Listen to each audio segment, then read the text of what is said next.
औज़ु बिल्लाहिस्समीइल अलीम मिनश्शैतानिर्रजीम बिस्मिल्लाहिर्रहमानिर्रहीम अल्हम्दुलिल्लाहि रब्बिल आलमीन वस्सलातु वस्सलामु अला सय्यदिना व नबियना व शफ़ीना बिल क़ासिम मुहम्मद व आलिहि तय्यबीन ताहिरीन अलमासूमीन व लानतुल्लाहि अला आदाइहिम अजमईन मिन यौमिना हाज़ा इला यौमिद्दीन। अम्मा बाद फ़क़द क़ाल अल्लाहु सुब्हानहु तबारक व तआला फ़ी किताबिहिल मुबीन व हुवा अस्दक़ुस सादिक़ीन। बिस्मिल्लाहिर्रहमानिर्रहीम। इन्नमा युरीदुल्लाहु लियुज़हिबा अन्कुमुर्रिज्सा अहलल बैत व युत्तहिरकुम तत्हीरा। खुदावंद आलम कुरान मजीद में इरशाद फरमाता है, वो कुरान जो अज़ीम तरीन किताब है, वो मुहकम बिशान किताब है, सुबह क़यामत तक बाकी रहने वाली किताब है, जिसका मुहाफ़िज़ अल्लाह है।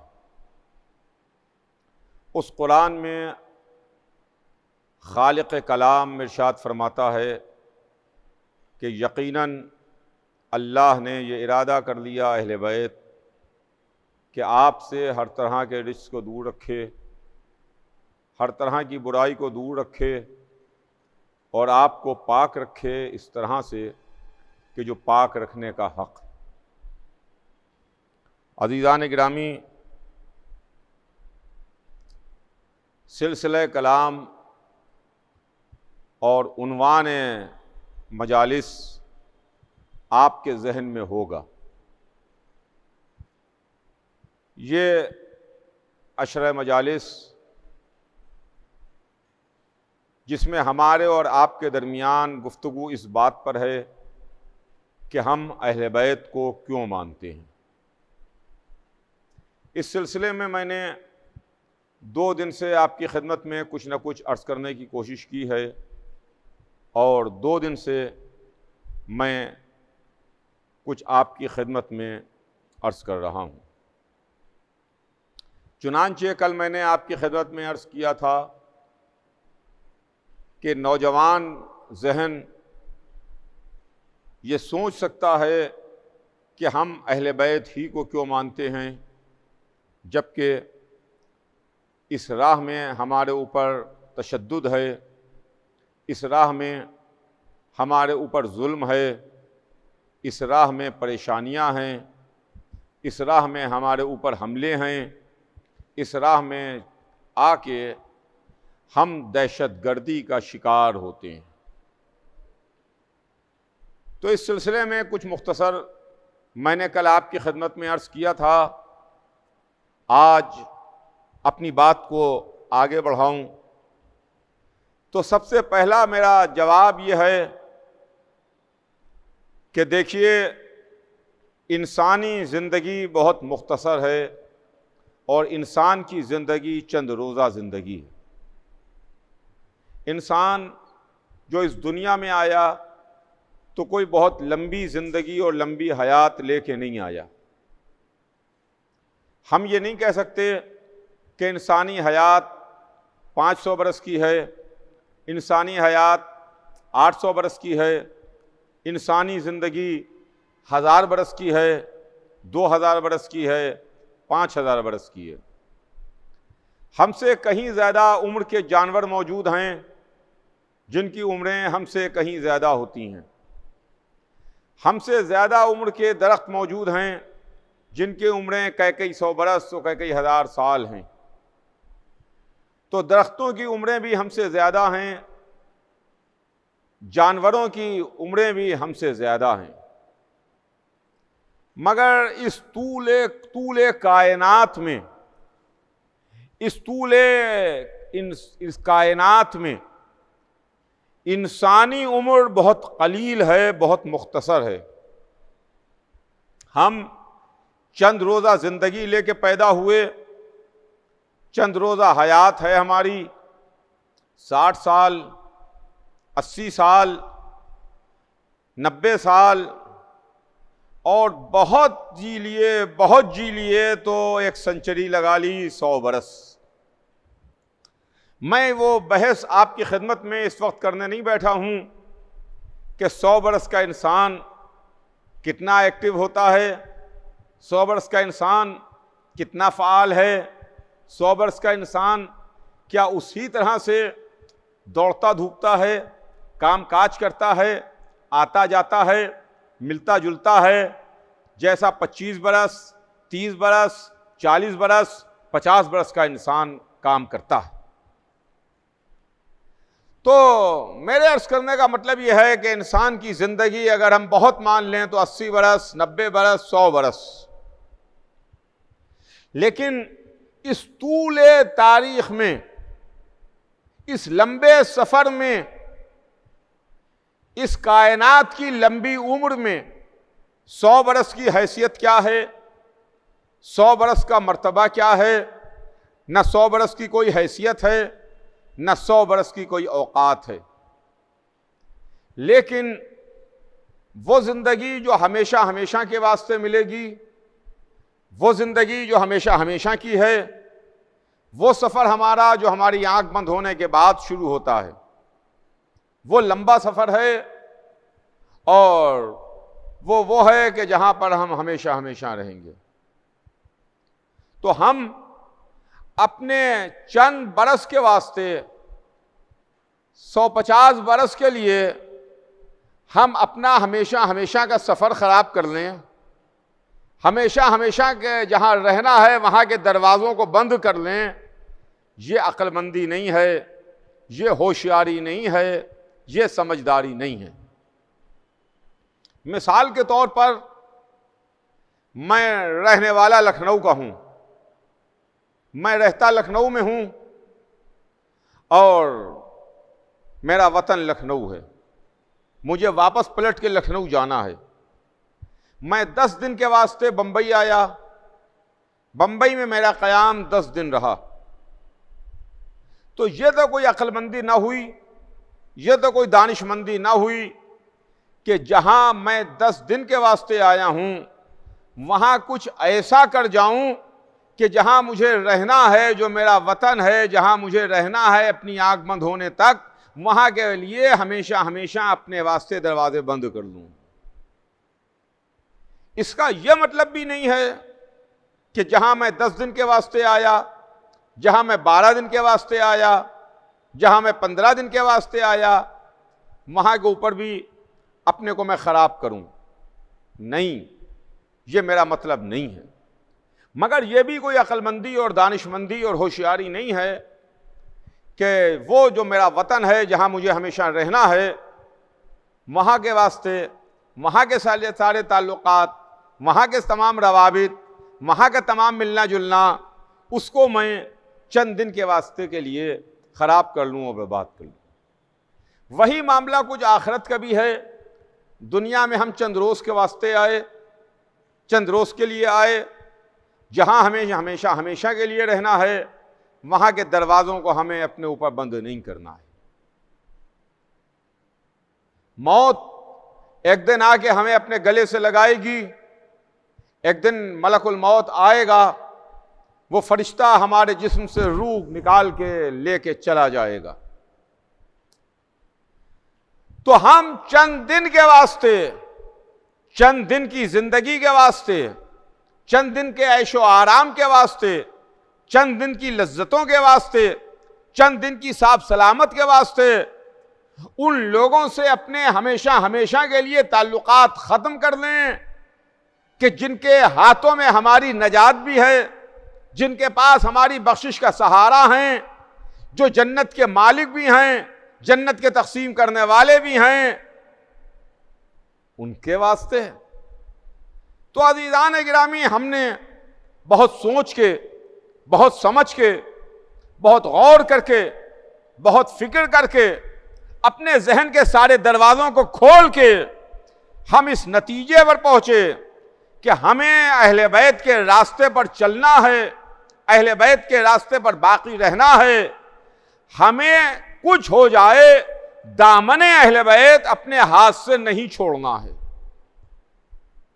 हम अहले बैत को मानते हैं, हम मानते रहेंगे। इस सिलसिले में अजीजान गिरामी, कल मैंने कुछ आपकी खिदमत में अर्ज करने की कोशिश की थी।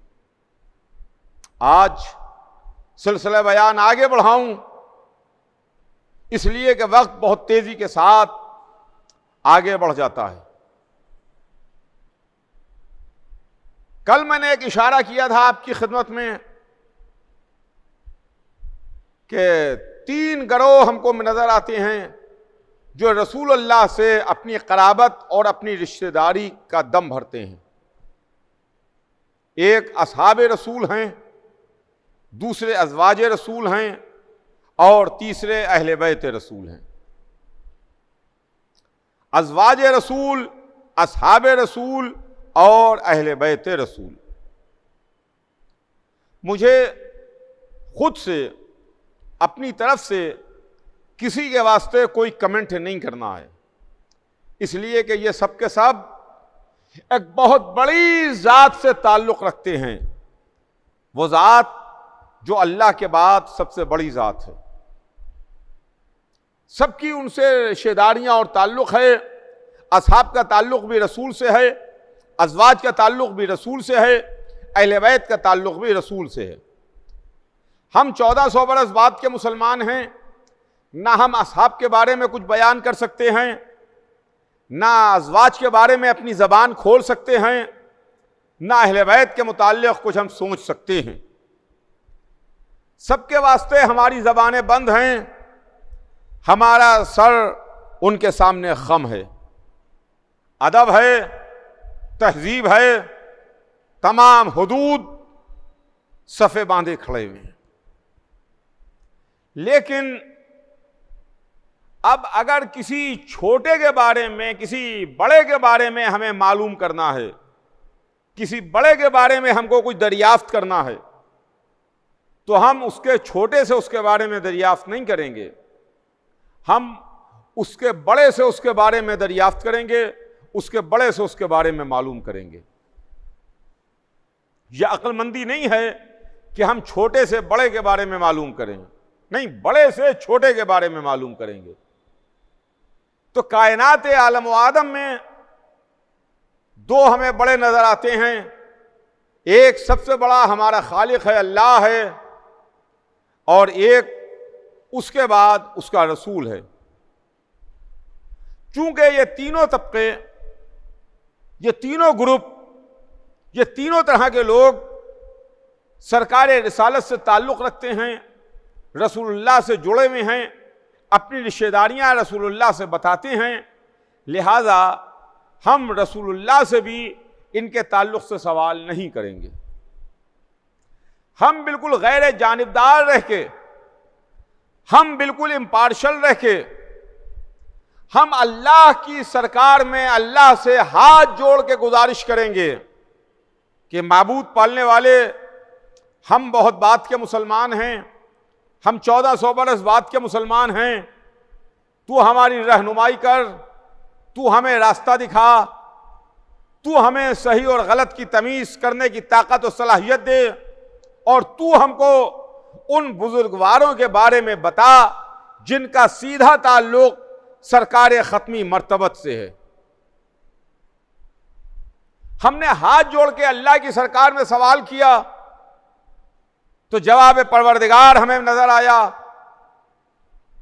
कि हमारी किताब तुम्हारे दरमियान मौजूद है, किताबुल्लाह तुम्हारे दरमियान है, तुम हमारी किताब से सवाल करो, हमारी किताब से पूछो, हमारी किताब तुम्हारे सवालात का जवाब देने के वास्ते काफ़ी है।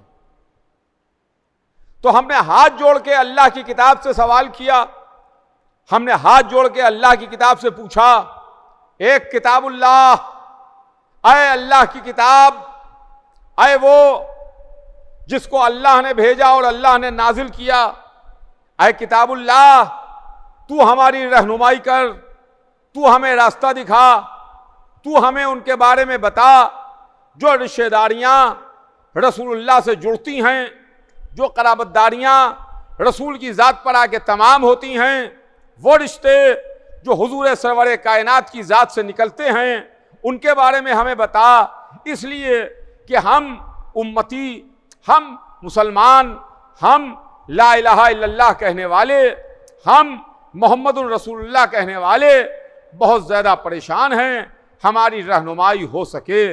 इसलिए कि हमें नजात चाहिए है, हमें आखिरत चाहिए है, हमें जन्नत चाहिए है।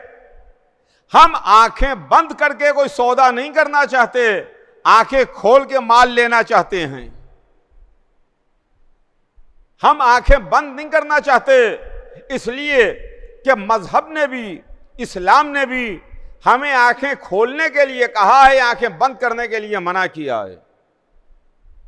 किताबुल्लाह तू ही कहती है कि तुम गौर क्यों नहीं करते, तुम फिक्र क्यों नहीं करते, तुम सोचते क्यों नहीं हो।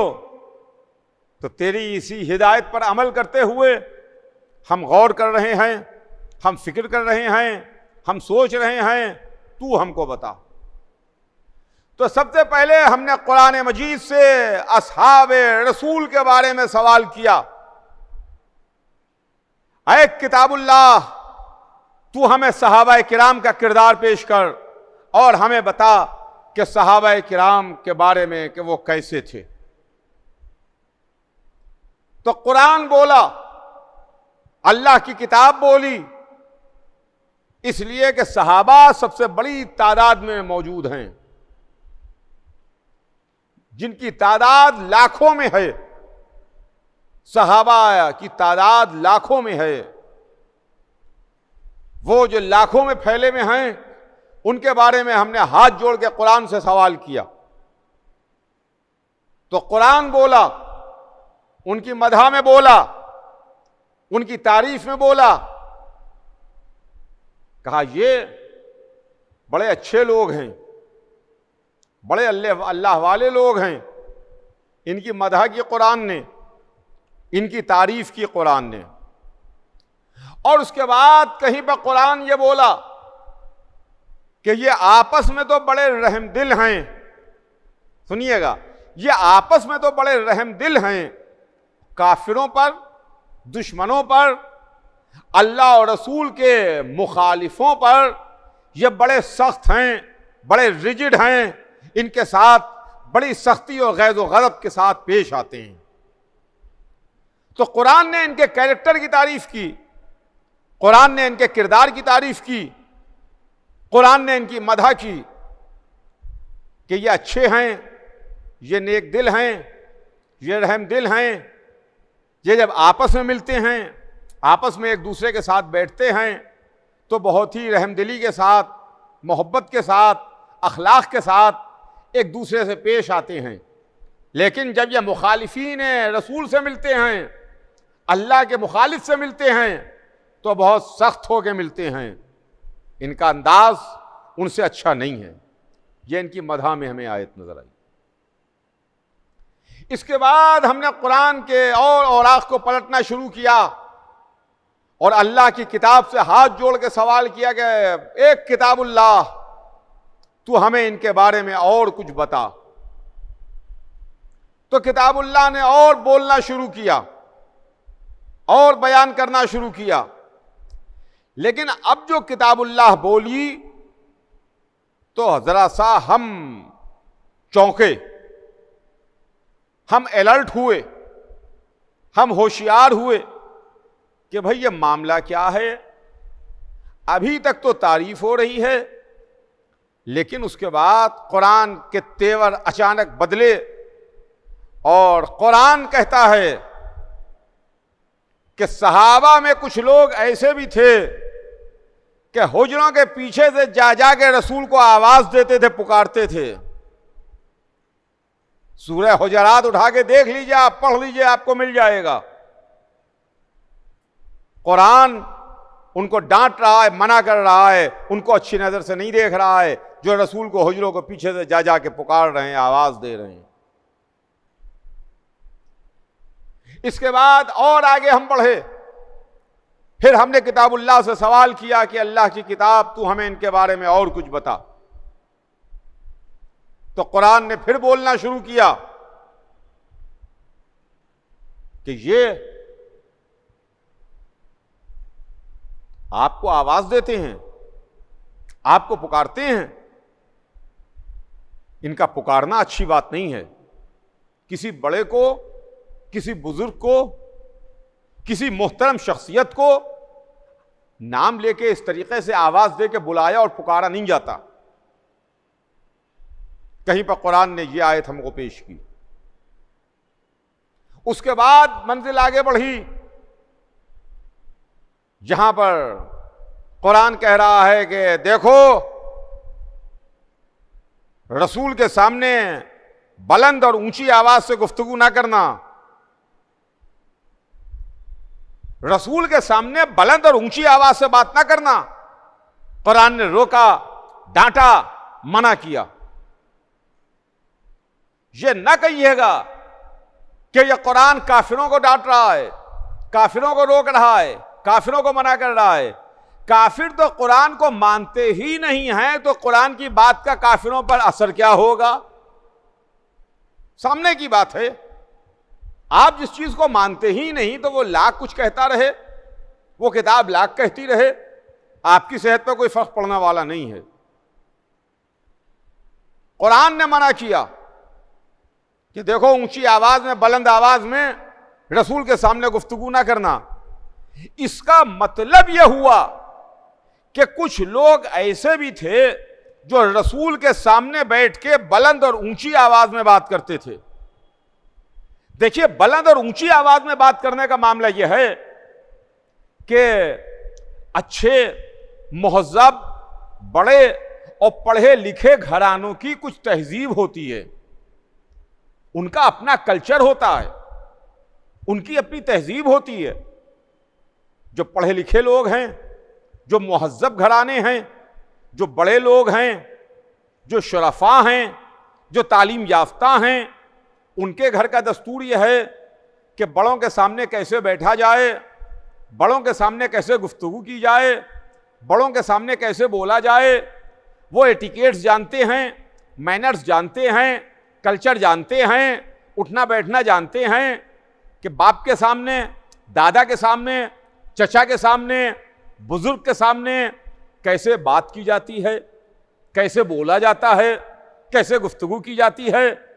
लेकिन जाहिल घरानों में, बदतमीज घरानों में, गैर मुहज़्ज़ब घरानों में, अनसिविलाइज्ड सोसाइटी में, जो कुछ नहीं जानते, उनके यहां न कोई बड़ा बड़ा है, न छोटा छोटा है, वो कुछ जानते ही नहीं हैं। इसका मतलब यह है कि रसूल की बज़्म में, रसूल के पास आने जाने वालों में, सहाबाए रसूल में कुछ इतने बदतमीज सहाबी भी थे जिनको रसूलुल्लाह के सामने बैठ के बात करने की तमीज नहीं थी। तभी कुरान उनको डांट रहा है, झड़क रहा है।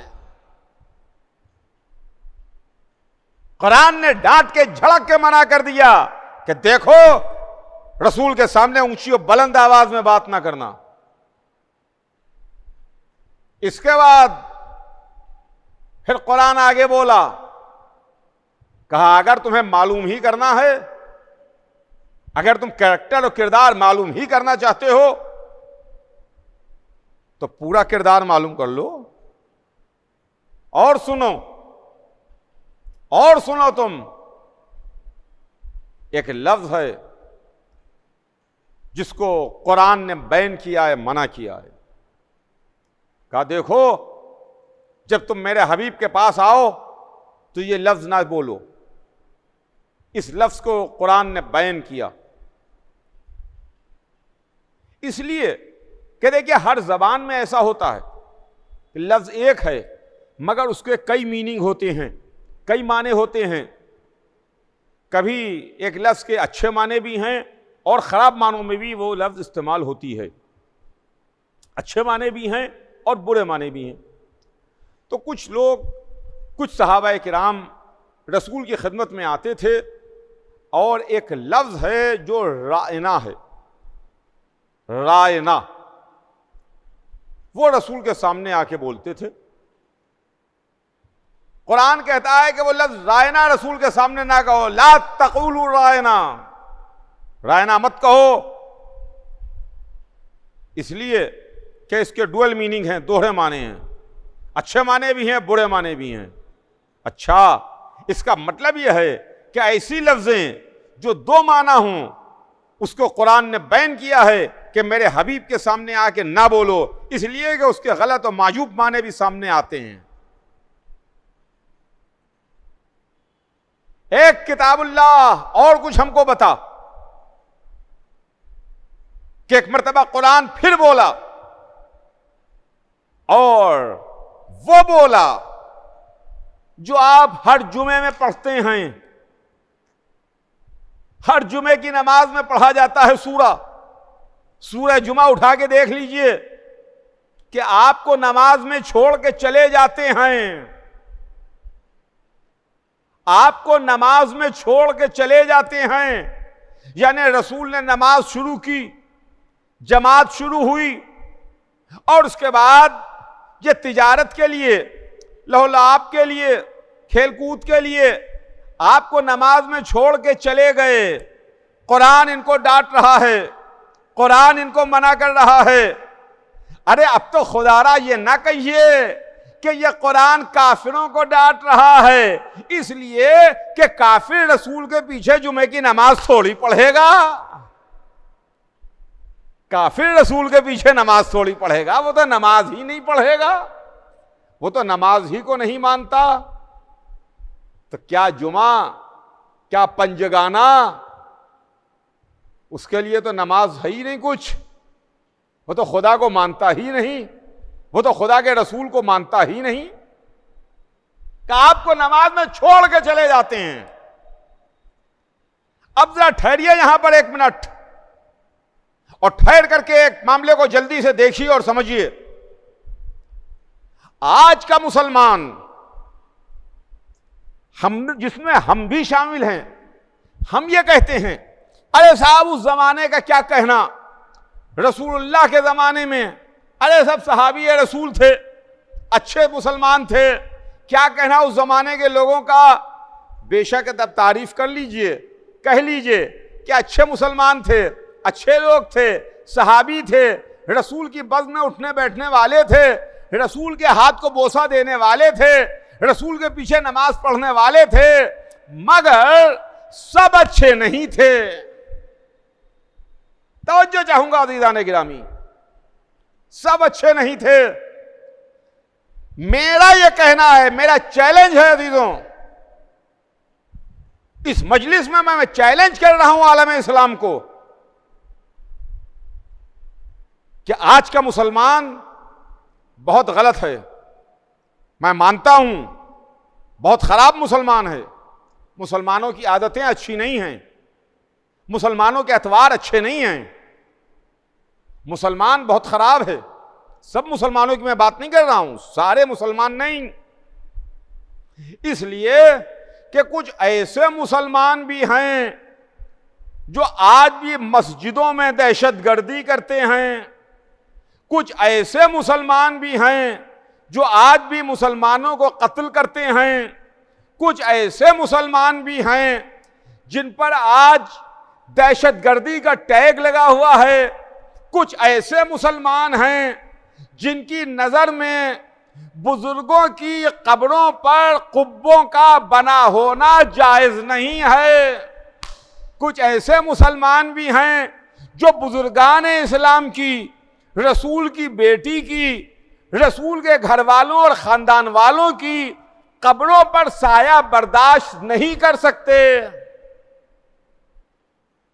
ऐसे मुसलमान भी हैं, मगर बहुत खराब मुसलमान हैं। मगर मैं सरे मिंबर आपकी खिदमत में अर्ज कर रहा हूं कि आज जितना गलत मुसलमान हो, जितना ही खराब मुसलमान क्यों ना हो, वो अगर जमात में इमाम के पीछे खड़ा हो गया नियत करके तो जब तक के नमाज तमाम नहीं होगी उस वक्त तक वो जमात में खड़ा रहेगा, मुसल्ले पर खड़ा रहेगा, नमाज पढ़ता रहेगा। भले उसका जहन कहीं और हो, भले वो सोच कुछ और रहा हो, भले उसका जहन कोई प्लानिंग कर रहा हो, भले उसके जहन में कोई नक्शा खींच रहा हो, मगर वो जमात में पीछे हाथ बांधे हुए खड़ा हुआ है, वो जमात छोड़ के जाएगा नहीं। अब फैसला करना आपका काम है कि ये मुसलमान अच्छा है कि वो मुसलमान अच्छा है। ये मुसलमान जो खाती इमाम के पीछे, जो गुनाहगार इमाम के पीछे नमाज पढ़े, नियत करे, मगर नमाज को आखिरी मंजिल तक पहुंचा ले, उसके बाद जमात से हटे, वो अच्छा है या वो सा मुसलमान अच्छा है जो रसूल को नमाज में पीछे छोड़ के चला जाए? ये अच्छा है कि वो अच्छा? नमाज में रसूल को पीछे छोड़ के चले गए। तो कुरान ने अजीजों हमको दो कैरेक्टर पेश किए, कुरान मजीद ने हमको दो किरदार पेश किए। अच्छा किरदार भी है, बुरा किरदार भी है। अच्छे लोग भी हैं, बुरे लोग भी हैं। कुरान तारीफ भी कर रहा है, कुरान मजम्मत भी कर रहा है, कुरान अच्छाई भी कर रहा है, कुरान बुराई भी कर रहा है। उसके बाद हमने हाथ जोड़ के कुरान से सवाल किया, आए किताबुल्लाह, अब तू हमें अज़वाज रसूल के मुताल्लिक बयान कर कि रसूल की बीवियों का किरदार कैसा था। इसलिए कि अब इसके बाद जिनका नंबर आया वो अज़वाज रसूल हैं। सहाबा तो लाखों की तादाद में हैं, लेकिन अज़वाज रसूल कहते हैं वक्त वफ़ात रसूल 9 बीवियां थीं। 9 हों या 11 हों, मुझे उससे कोई बहस नहीं है। तो कुरान इनके वास्ते बोला, कुरान बोला और कुरान ने कहा, ऐ नबी की बीवियों, ऐ नबी की बीवियों, तुम आम औरतों जैसी नहीं हो। कलेजा थाम के सुनिएगा, यह कोई हदीस नहीं है, यह कुरान है। ए नबी की बीवियों, तुम आम औरतों की जैसी नहीं हो। फिर सुनिए कुरान क्या कह रहा है, ऐ नबी की बीवियों, तुम आम औरतों की जैसी नहीं हो। इसका मतलब यह है कि अगर कोई नबी की बीवी है तो आम औरतों जैसी नहीं है, आम औरतों से अलग है। तो अगर नबी की रिश्तेदारी आम औरतों से अलग कर देती है तो नबी आम इंसानों का जैसा कैसे हो जाएगा? आज आवाजें उठती हैं, आज तहरीरें सामने आती हैं, आज ऐसी किताबें आती हैं सामने जिसमें यह लिखा है कि अरे नबी तो हमारी ही तरह के हैं, जैसे हम हैं वैसे रसूल हैं, हम में और रसूल में फर्क ही क्या है? अम्मा जब हमारी माएँ नबी की बीवियां आम औरतों की जैसी नहीं हैं तो रसूल आम औरत इंसानों का जैसा कैसे होगा? आम औरतों की जैसी नहीं हो। और उसके बाद कुरान बोला, ए नबी की बीवियों, अगर तुम नेकी करो तो तुम्हें दोहरा सवाब मिलेगा, डबल शेयर मिलेगा, और अगर तुमने गुनाह किए तो तुम्हें दोहरा अजाब मिलेगा। कंडीशनल जुमला है, अगर लगा हुआ है। अगर तुमने नेकी की तो तुम्हें दोहरा शेयर, दोहरा सवाब। नबी की बीवी हो ना, नबी से रिश्तेदारी है, रिश्तेदारी की बुनियाद के ऊपर शेयर डबल है, हिस्सा दोहरा है। तकसीम होता है ना हिस्सा मजलिस में कि सबको एक एक मिल रहा है, कोई खास आया तो उसको 2 दे दिए। रोटी बट रही है, पब्लिक को एक मिल रही है, कोई खास आया तो उसको 2 मिल गई, उसको 2 दे दी, शीरमाल है 2 दे दी, हिस्सा है डबल दे दिया।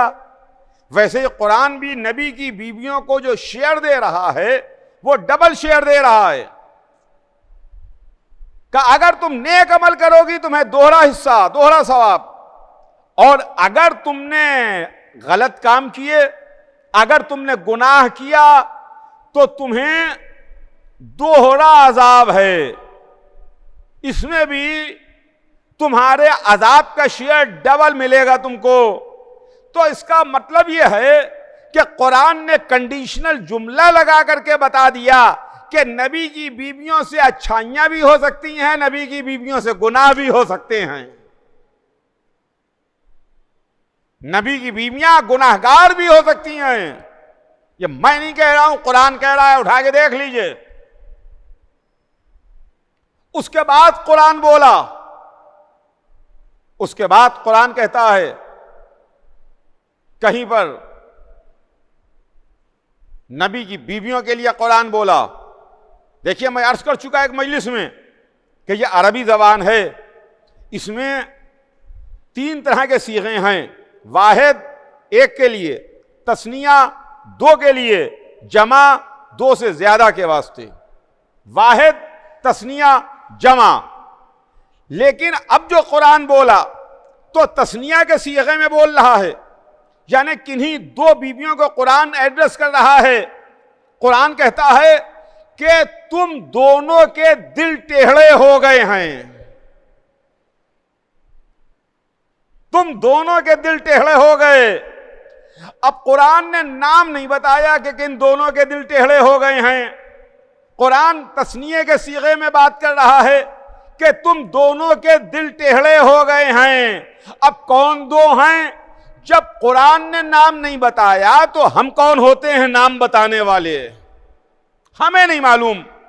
लेकिन हां, इतनी बात जरूर है, यह बात तो मैं जरूर जानता हूं कि जनाब खतीजा वो बीवी हैं जिनकी जिंदगी में रसूलुल्लाह ने दूसरा अक़्द नहीं किया। अपनी पूरी जिंदगी खतीजा अकेली बीवी रही, रसूलुल्लाह ने दूसरी शादी नहीं की, रसूलुल्लाह ने दूसरा अक़्द नहीं किया। जब तक कि खतीजा जिंदा रही, अकेली रही, सिंगल रही, वाहिद के सीगे में रही। इसका मतलब यह है कि इन 2 बीवियों में खतीजा शामिल नहीं है, खतीजा शामिल नहीं है। यह कुरान है, कुरान उठा के देखिए, आपको मिल जाएगा। एक किताबुल्लाह, तूने हमें असहाब का किरदार बयान किया,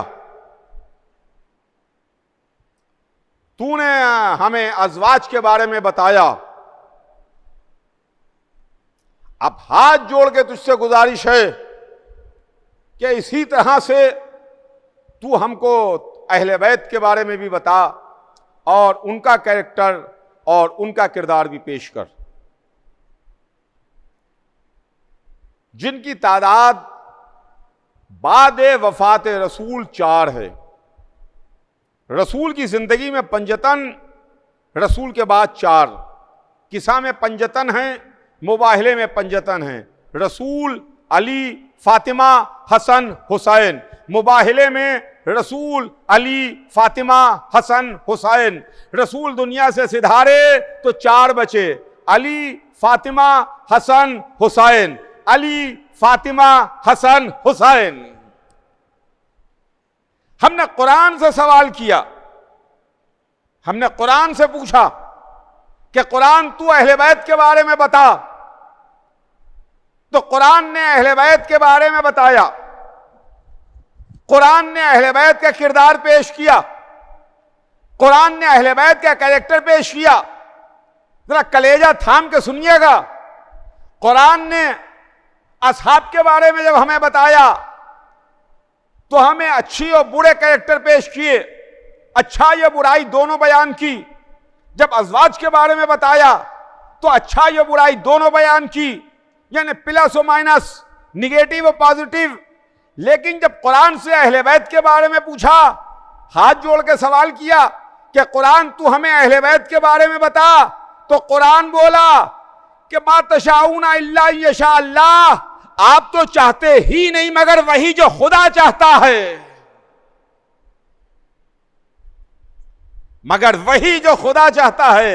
इसका मतलब यह है कि अहले बैत वो चाहते ही नहीं जो अल्लाह ना चाहे, यानी जो अल्लाह चाहता है वो अहले बैत चाहते हैं, जो अहले बैत चाहते हैं वो अल्लाह चाहता है।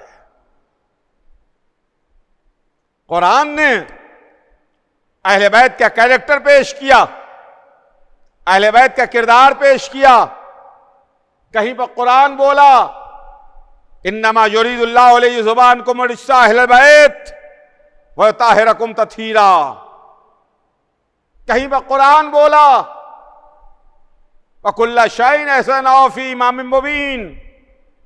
कहीं पर कुरान बोला इन्नमा वलियुकुमुल्लाहु व रसूलुहु वल्लज़ीना आमनुल्लज़ीना युक़ीमूनस्सलाता व युतूनज़्ज़काता व हुम राकिऊन।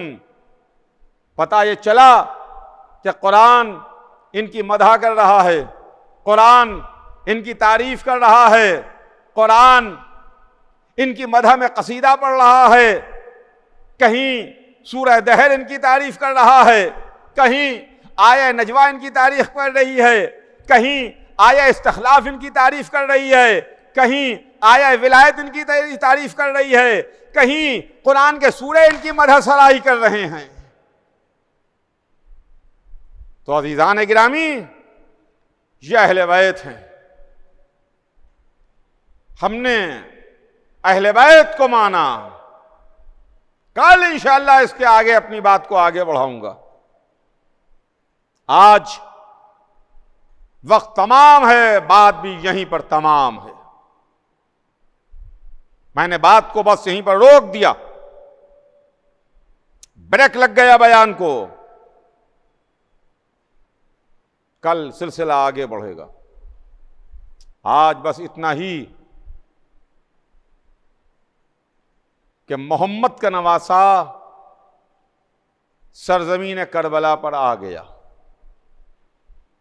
हुसैन सरजमीन करबला पर पहुंच चुके। करबला की जमीन तुझे मुबारक हो। लेकिन अजीजों, जब हुसैन मक्के में थे तो कूफे वालों ने खत पर खत लिख के हुसैन को बुलाया और हुसैन से कहा कि आका आइए, कूफे तशरीफ लाइए, इसलिए कि कूफा बग़ैर इमाम के है, हमारे पास इमाम नहीं है, हम बग़ैर इमाम के हैं। जब खत पर खत आना शुरू हुए तो हुसैन इब्ने अली ने अपने भाई मुस्लिम इब्ने अकील को अपना जानशीन बना के, अपना नायब बना के, अपना सफ़ीर बना के कूफे रवाना किया और ये फरमाया कि मैं तुम्हारे दरमियान अफ़क़ह अहले बैत अपने भाई मुस्लिम इब्ने अकील को भेज रहा हूं। मुस्लिम हुसैन के भाई थे, मुस्लिम अकील के बेटे थे। अकील नस्साब अरब के माहिर थे। अकील वो हैं जिनसे मौला अली ने कहा था, भाई अकील ऐसा घराना बताइए जहां मैं शादी करूं, जहां मेरे एक ऐसी औलाद हो जो मेरे पास ज़ख़ीरा हो।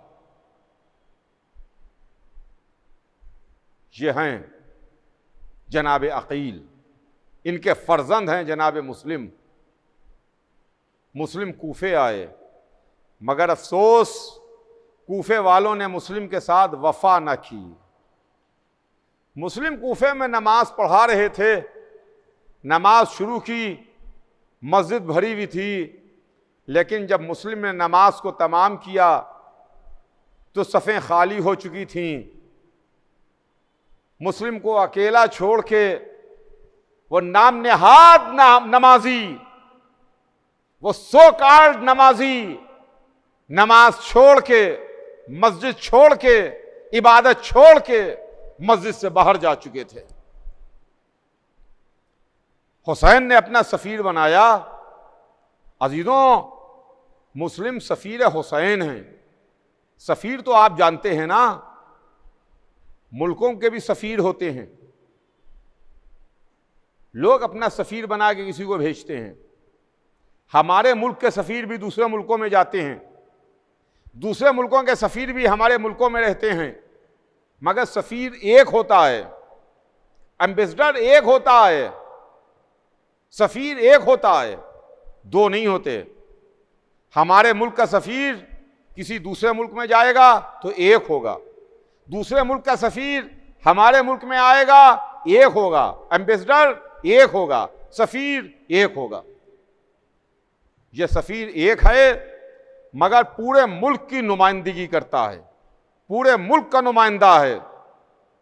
इसकी इज्जत पूरे मुल्क की इज्जत है, इसकी तौहीन पूरे मुल्क की तौहीन है। मुल्क की पॉलिसी इसके पेश नजर, जो मुल्क तय करेगा उसको ये मुल्क में अमल करेगा, उस पर अमल दरामद कराएगा, वो बातचीत करेगा, मुल्क का नुमाइंदा हो करके उस मुल्क में रहता है। हुसैन ने अपना सफीर बना के मुस्लिम को भेजा। हुसैन कौन है आप पहचानिए, पहले यह पहचानिए कि हुसैन कौन है, उसके बाद आपकी समझ में आएगा कि मुस्लिम कौन है। हुसैन मासूम हैं, हुसैन इमाम हैं, हुसैन मुंतखब करदा परवरदिगार हैं, हुसैन जन्नत के जवानों के सरदार हैं, हुसैन मोहम्मद के बेटे हैं, हुसैन अली और फातिमा के फर्जंद हैं। क्या मर्तबा है हुसैन का? बात यहीं पर नहीं तमाम होगी, यहीं पर मामला आगे रुकेगा नहीं कि फर्जंद मुस्तफ़ा हैं, अली और फातिमा के बेटे हैं, मासूम हैं, इमाम हैं। नहीं नहीं, एक बात और याद दिलाऊं आपको, ज़ियारत वारसा में आप क्या पढ़ते हैं? अस्सलामु अलैका या वारसा आदमा सिफतुल्लाह, अय आदम के वारिस आप पर सलाम, नूह के वारिस आप पर सलाम, इब्राहिम के वारिस आप पर सलाम, मूसा के वारिस आप पर सलाम, ईसा के वारिस आप पर सलाम। अंबिया का नाम लेके हुसैन पर सलाम किया जाता है, इसलिए कि हुसैन तमाम अंबिया के वारिस हैं, तमाम अंबिया के सिफात और कमालात को अपने अंदर समेटे में हैं। तमाम अंबिया की विरासत हुसैन के पास है। 1,24,000 की विरासत है हुसैन के पास, इमामत है हुसैन के पास, जन्नत की सरदारी है हुसैन के पास, इस्मत है हुसैन के पास, मोहम्मद के बेटे हैं हुसैन, अली और फातिमा के फर्जंद हैं हुसैन।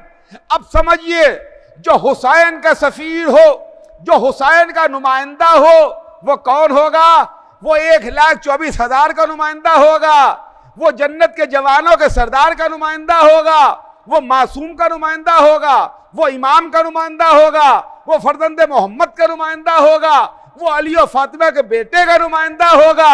अब जो मुस्लिम की इज्जत करे, उसने 1,24,000 को सलाम किया, जो मुस्लिम को शहीद कर दे, उसने 1,24,000 की तौहीन की। यह है मुस्लिम इब्ने अकील। जमाना खराब था, हालात पुराशोभ थे, रात का वक्त था, मुस्लिम को प्यास लगी थी, एक दरवाजे पर आके रुके, एक खातून निकली, उसने पूछा क्या बात है? मुस्लिम ने उससे पानी मांगा। यह कूफा है जहां मुस्लिम को पानी मिल गया। उस औरत ने पानी लाके दिया, मुस्लिम ने पानी पिया। कुछ वक्त गुजरा तो उस औरत ने कहा, जिसका नाम तवा था, कि शख्स तू मुझे मुसाफिर नजर आता है, हालात खराब हैं, जमाना अच्छा नहीं है, तू जहां जा रहा है चला जा, यहां ना बैठ। कि एक मर्तबा मुस्लिम ने ठंडी सांस ली और कहा कि वो कहां जाए जिसका कोई घर ना हो, जो परदेसी मुसाफिर हो। वो अहले बैत की चाहने वाली बीवी थी। उसने हाथ जोड़ के सवाल किया कि तेरा नाम क्या है, तुम्हारा नाम क्या है। मुस्लिम ने अपना नाम बताया, अपना खानदान बताया, अपना कबीला बताया। उसने अपने घर के दरवाजों को खोल दिया। कहा, अरे आप अली के भतीजे हैं, आप हुसैन के भाई हैं। अपने घर के दरवाजों को खोल दिया। लीजिए, मुस्लिम उस औरत तवा के घर में आए। रात भर मुस्लिम ने इबादत की। जिस तरह हुसैन ने शब आशूर गुजारी, जनाब मुस्लिम ने तवा के घर में उसी तरह से रात गुजारी। रात गुजरी, रात तमाम हुई। जब सुबह हुई कि एक मर्तबा मुस्लिम ने नमाज सुबह को अदा किया और कुछ महसूस किया कि जैसे फौजें हैं जो उस औरत के घर की जानिब आगे बढ़ रही हैं। जनाब मुस्लिम ने अपने जिस्म में असलहों को बांधना शुरू किया, असलहे कसना शुरू किए कि एक मर्तबा तवा आगे बढ़ी और तवा ने आगे बढ़कर कहा, मुस्लिम कहाँ का इरादा है, कहाँ जा रहे हैं। तो जनाब मुस्लिम ने कहा, अय औरत, ये लश्कर मुझे गिरफ्तार करने आ रहा है, मुझे कत्ल करने आ रहा है। मैं नहीं चाहता कि तेरे घर की बेपर्दगी हो, तेरी बेपर्दगी हो, तेरे घर में दर्राना फौजें घुसाएं। मैं कहूंगा, जनाब मुस्लिम, आपको एक औरत के पर्दे का इतना ख्याल है, मगर बाद शहादत हुसैन आइए, यही कूफा है, एक रसन में 12 गले बंधे हैं, ज़ैनब के सर पर चादर नहीं है, उम्मे कुलसूम बेरिदा है, ये खानदान नबूवत की शहजादियां हैं। वाह हुसैना, वाह मजलूमा की सदाएं।